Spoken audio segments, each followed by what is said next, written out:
Good evening friends, আজকে আমরা বাসা ফিশ ফিলে দিয়ে প্যান ফ্রাইড ফিশ করব। আমি লিশিয়াস থেকে এই বাসা ফিলেগুলো অর্ডার করেছি।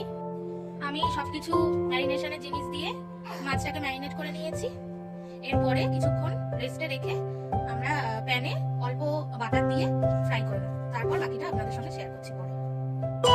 এখানে আমি ফ্রাই প্যানের মধ্যে বাটার দিয়ে ম্যারিনেটেড বাসা ফিশ ফিলেগুলোকে দিয়ে দিয়েছি।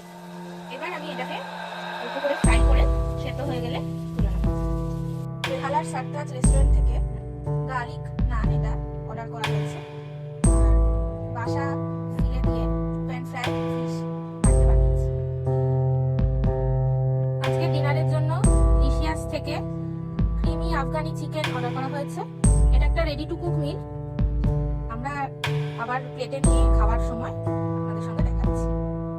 Ready to cook marinated Afghani চিকেনকে প্যাকেট থেকে কেটে বোলের মধ্যে ঢেলে নিলাম। এবার